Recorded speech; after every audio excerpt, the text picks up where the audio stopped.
En comprenant un petit peu comment ça fonctionne, les forces et les faiblesses, en travaillant une stratégie de combat, on peut en venir au bout de certains problèmes. C'est ce que les médecins chinois ils ont fait.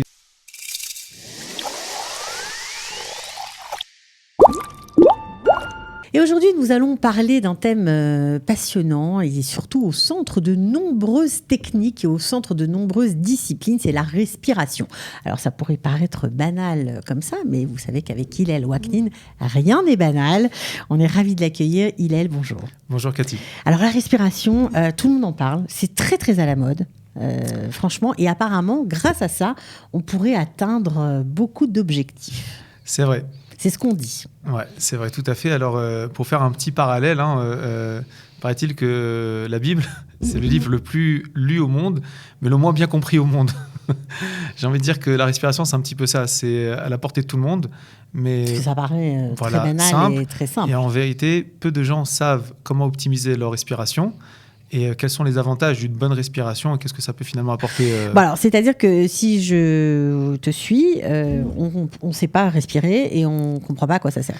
À peu près. Ça veut dire qu'on prend le temps de faire pas mal de choses. On devrait consacrer du temps pour comprendre comment respirer, pour optimiser encore une fois sa respiration. Tout à fait. Mais pour faire quoi ? Il a fait. C'est là qu'on rentre dans le sujet. C'est très, très intéressant. Paraît-il. Vraiment, c'est vraiment un sujet en soi. C'est à la base de énormément de techniques. Évidemment que, en fin de compte, ça va ponctuer toutes les méthodes, par exemple, de méditation et de relaxation. On retrouve toujours le thème d'une bonne respiration. Alors, en vérité, on va voir qu'il existe plusieurs sortes de respiration. Aujourd'hui, je vais en expliquer quelques-unes et leurs avantages, comment on les travaillait. Et grâce à ça, donc, pouvoir utiliser les bonnes respirations. Alors, on est parti. Alors, d'abord, une petite définition. Il s'agit d'abord vraiment en quatsar, d'un échange gazeux qui va permettre, grâce à l'inspiration et l'expiration, toutes sortes donc de métabolisme. Alors, ce qu'on va... d'activer le métabolisme D'activer le métabolisme. Alors, justement, on va en parler en quelques phrases. D'abord, on va essayer d'imaginer, alors certains docteurs de médecine chinoise nous imaginent un petit peu le corps comme un grand champ de bataille. Pourquoi c'est important ? Un champ de bataille. Un champ de bataille, tout à fait. Alors, ce qui est très sympa, c'est que quand les médecins chinois... Dans la sagesse indienne, on dit qu'on a des loups en nous. Oui, on a deux loups. Alors, tout à fait. On aime bien ce côté un petit peu, justement, un peu soit de dualité ou de combativité. En vérité, c'est pour nous exprimer une idée intéressante. C'est qu'en comprenant un petit peu comment ça fonctionne, les forces et les faiblesses, on va dire en travaillant une stratégie justement de combat, on peut en venir au bout de certains problèmes. C'est ce que les médecins chinois ils ont fait. Ils ont dit voilà, en vérité dans le corps, il y a un empereur, il y a un général, il y a des soldats, il y a un terrain. Et maintenant, à partir de là, on va mettre en place une stratégie et on va mener à bien cette stratégie pour arriver à gagner les différentes guerres. Les différentes guerres, elles sont quoi ? Évidemment, c'est d'être en bonne santé, d'avoir un bon mental, d'être en général dans l'équilibre. Okay. D'accord ? Il faut savoir que plus on inhale de l'oxygène, plus les réactions chimiques vont être très efficaces. D'accord ? Ça veut dire quoi ? Ça veut dire qu'à partir de là, qu'est-ce qui va se passer ? Il va se passer que cette énergie va se transformer en chaleur et en ce qu'on appelle énergie en qi en médecine chinoise. D'accord, donc si on respire profondément, j'essaye de suivre. Ouais. On est en meilleure santé. Alors, c'est pas seulement en tout cas, profondément. On a le qi fonctionne mieux. Tout à fait. C'est-à-dire, alors pas forcément que c'est profondément. C'est le flux énergétique, en gros, qu'on a dans le corps. Tout à fait. On consacrera un épisode sur le qi pour expliquer vraiment qu'est-ce qu'il est exactement. En très gros, on va parler d'une bioélectricité. On va devenir des pros, attention, il est là. C'est le but. En tout cas, avec cette énergie-là, on va pouvoir donc mettre en place tout notre système. Il est important de savoir que pour être en bonne santé, il faut aussi que notre remplacement cellulaire se fasse de façon proportionnée. Alors, de quoi on parle ? Il faut savoir qu'un individu normal en bonne santé perd à peu près, alors c'est encore une fois une halakha, 1000 milliards de cellules par jour. Mm-hmm. Et en vérité, le fait de bien respirer permet en fait de pouvoir compenser avec l'arrivée justement de nouvelles cellules. Et en vérité, selon la médecine chinoise, le vieillissement, entre autres, est dû justement à un déficit entre les anciennes cellules et les nouvelles cellules. Une des méthodes pour pouvoir justement compenser et être toujours dans une ligne, on va dire, dans un équilibre, c'est justement de savoir bien respirer. Donc c'est super important. D'accord. Ok. Donc, il y a plusieurs types de respiration. Tout à fait. Alors, pour conserver, on va dire, cet équilibre, la première respiration dont tu vas nous parler, c'est quoi ? Alors, on va parler d'abord de ce qu'on appelle la respiration normale. Okay. Normal. La normale. On va commencer par la base pour aller un petit peu plus pour aller un petit peu sur le plus compliqué. Maintenant, en vérité, même le normal, il nous demande quand même quelques points importants pour que ça fonctionne. La première Nekuda, d'abord, c'est de respirer calmement, doucement. Alors, à fond ou pas ? Justement, non. C'est-à-dire que là, on n'est pas dans une technique où on va respirer à plein poumon. Non, justement, il faut que les poumons soient détendus. La médecine chinoise insiste pour que les poumons soient véritablement détendus et que notre respiration se fasse lentement, calmement, en ressentant justement en soi une espèce de relaxation pneumite interne. Donc, cette première méthode, elle est d'abord de relaxer, en vérité, nos poumons, de relaxer, éviter par la suite... Pour ce faire, on respire doucement. Doucement. Alors, c'est un exercice qu'on peut faire 10 minutes le matin, 10 minutes le soir. Il est très, très simple. Il ne demande pas forcément maintenant de se concentrer sur quoi que ce soit. Une seule chose, essayez simplement de ne pas se mettre en tension yotermidai au niveau de notre torse. Il y a une phrase comme ça qui est dite par un grand philosophe qui s'appelle Lao Tzu, qui est très connu, qui nous dit comme ça qu'en vérité, qu'on devrait arriver à pouvoir conserver, calmer et équilibrer notre souffle comme celui d'un bébé. D'accord ? C'est-à-dire vraiment d'arriver à un matzav, une situation où vraiment ça devient quelque chose d'automatique et tranquille. Tout à fait. Pas saccadé par... Voilà, pas comme ça. On n'est pas là-bas, exactement. On va en parler de celle-ci dans pas longtemps. La deuxième respiration qu'on va voir aujourd'hui, c'est la respiration abdominale. Alors la technique, c'est de gonfler son ventre, d'accord, dans l'inspiration et de relâcher un petit peu le périnée. Et au moment de l'expiration, je retracte mon ventre et je remonte un petit peu mon périnée. Alors, on respire, en tout cas, on inspire par la bouche ou par le nez pour cette respiration abdominale ? Peu importe ? Peu importe. On peut inspirer par le nez, expirer par la bouche. Ou le contraire. Voilà, tout à fait. Alors, Adif, pour l'instant, de commencer par le nez et par la bouche. Donc, il y a encore des méthodes. On inspire par le nez et on expire par la bouche. Tout à fait. Il y a encore des méthodes encore un peu plus spécifiques sur lesquelles on va inverser là-bas aussi. Pour l'instant, lorsqu'on parle maintenant de respiration, inspiration par le nez, sortie par la bouche, mais surtout, la Nekuda va être au niveau de de l'abdomen, gonfler le ventre au moment de l'inspiration et de relâcher le périnée et au moment de l'expiration, de retracter son ventre et de remonter un petit peu son périnée. Okay. Pour la médecine chinoise, on dira qu'il va avoir une action sur le yin. Alors, qu'est-ce que c'est que le yin ? On en a parlé il y a quelques semaines. On avait parlé très brièvement du yin et du yang. Je vais juste donner une petite définition. Le yin et le yang sont d'abord, ce sont des symboles très très importants, font partie des principes fondamentaux de la médecine chinoise. Il s'agit en fait de deux états de fait qui sont complémentaires et en même temps opposés. L'un ne peut vivre sans l'autre. Okay. Alors concrètement, de quoi on parle ? En vérité, il s'agit toujours d'une situation où en fait le corps va fonctionner en fait avec une forme de dualité. Exemple, lorsqu'on va dormir, notre système va se mettre en mode sommeil. Lorsqu'on est en activité, il va se mettre en mode action. On parle donc d'un yin pour le sommeil et d'un yang lorsqu'on est en activité. Le système nerveux en face du système endocrinien, par exemple. Dans le système nerveux autonome, par exemple, le système parasympathique en face du système sympathique, par exemple. Des organes qui ont des fonctions yin dans le corps, d'autres qui ont des fonctions yang. En vérité, tous ces systèmes cohabitent et en vérité, l'un fonctionne grâce à l'autre. Interdépendants de tout à fait interdépendants. Ils s'opposent d'une certaine manière, mais en fait, ils se complètent. Alors, ça fait quoi la respiration abdominale ? Pour celle-ci, elle va renforcer tout l'aspect yin du corps, c'est-à-dire, par exemple, les organes qui sont d'origine yin pour la médecine chinoise. Par exemple, le cœur, par exemple, les poumons, par exemple, le foie et encore d'autres. Ça va nous aider aussi pour tout ce qui va être aussi notre mental yin, c'est-à-dire à recevoir les choses, à accepter les choses, à être capable de prendre une idée et de pouvoir la développer, par exemple. C'est-à-dire qu'on est dans le concept du yin. À partir de là, dans ce genre de respiration, on va renforcer donc notre yin. Donc en gros, ça renforce le système immunitaire, ça renforce. Alors le système immunitaire, on va le voir dans la prochaine. Alors c'est plutôt les organes. Par exemple, les organes. Par exemple, les organes, ce qui est vraiment un peu plus, encore une fois, dans le concept yin.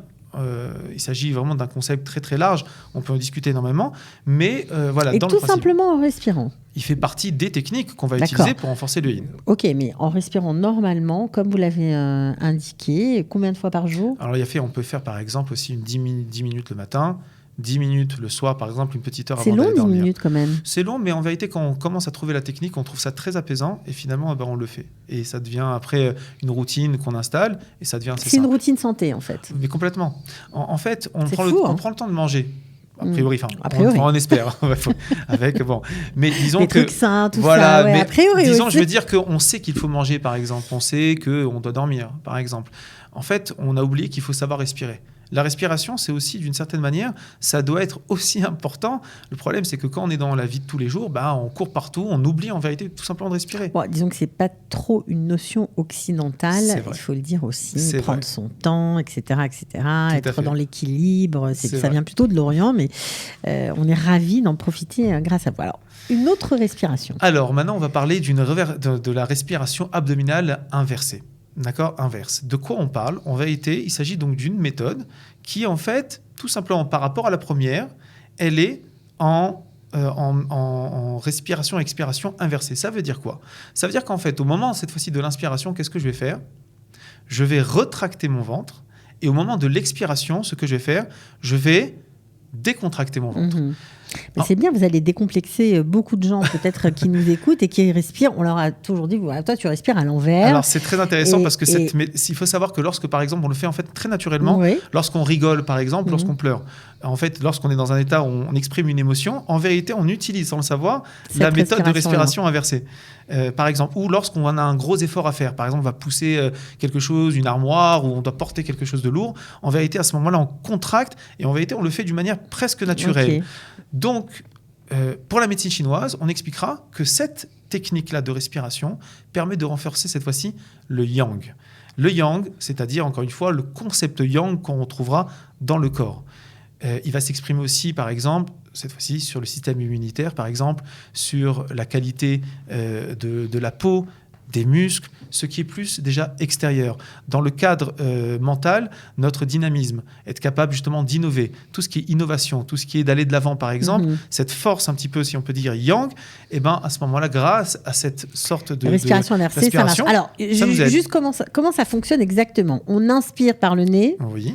Et on expire par la bouche. Pour l'instant, on reste sur l'inspiration par le nez et par la bouche. Il faut savoir qu'il y a des expirations et inspirations aussi inversées avec le nez et la bouche. On ne va pas rentrer aujourd'hui dans ce sujet. Mais quand on inspire, on rentre son ventre. C'est ça l'idée? Voilà. C'est-à-dire que là, maintenant, pour cette technique inversée, ce qu'on va faire, c'est qu'on va inspirer en rentrant son ventre, en retractant son ventre. Et au moment de l'expiration, on relâche son ventre complètement. D'accord ? Technique très, très intéressante. Alors, j'en ai pas parlé là maintenant, parce qu'encore une fois, c'est un sujet en soi, mais il faut savoir qu'en vérité, sur tout l'axe aussi du système hormonal, en vérité, on a la possibilité d'influencer tout notre système hormonal, jusqu'à l'hypophyse, jusqu'à la région du cerveau, jusqu'en bas, par ces respirations-là. On ne peut pas imaginer le nombre, en vérité, de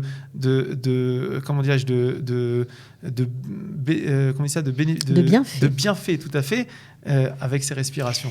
Bon, alors ça, c'est 3 respirations, on va dire, classiques et assez connues, etc. Mais il y a une autre respiration qui est hyper trendy, vraiment, dont tout le monde parle. C'est une respiration particulière pour méditer. Voilà, Grâce à la respiration, on arrive à méditer, on arrive à atteindre des objectifs, qu'ils soient, peu importe, des objectifs personnels ou ça peut être physique, ça peut être mental, ça peut être plein de choses. Il paraît que c'est un outil extrêmement puissant. Très, très, très puissant. Alors, j'ai décidé de ramener une de ces méthodes. Il y en a beaucoup. Il y en a beaucoup, tout à fait. On va prendre une méthode qu'on appelle aussi la respiration embryonnaire. Alors, il s'agit vraiment d'un sujet très, très, très vaste qu'on retrouve effectivement dans les différentes méthodes de méditation très, très profondes. Aujourd'hui, ça existe aussi dans nos textes juifs, la méditation juive. On parle aussi de respiration. Alors, on parle énormément de respiration. Il y a juste à prendre en fait, le départ. Tout a commencé par le fait que Dieu a insufflé un souffle de vie. Puis à partir de là, donc, tout ce qui est de la respiration, en vérité, autour de ça, le sujet est très, très, très vaste. Même passionnant. Très très passionnant. Et puis on peut évidemment faire énormément de parallèles. Ce serait bien même un jour d'en parler parce qu'il y a vraiment énormément de choses à dire. Certains parallèles qu'on peut retrouver selon nos écrits et ce qu'on retrouve dans les différentes méthodes de méditation. D'accord. de respiration en général. Alors, j'ai fait une petite digression, c'est pas grave, quand même, à mon habitude. De quoi s'agit-il, cette respiration, méditation? Alors, d'abord, il s'agit, on l'appelle d'abord, comme je l'ai dit, la méditation embryonnaire. De quoi on parle? Alors, en fait, on va expliquer, elle va être axée sur quoi? Sur la capacité de renouvellement. C'est-à-dire quoi le renouvellement? C'est-à-dire qu'en vérité, très souvent, il se passe que dans la vie de tous les jours, on ne fonctionne plus vraiment comme il le faudrait parce qu'en fait, on s'est ancré dans un système de routine. On s'est ancré en fait dans tout un système, on va dire, de croyances, de mauvaises croyances, de mauvaises habitudes.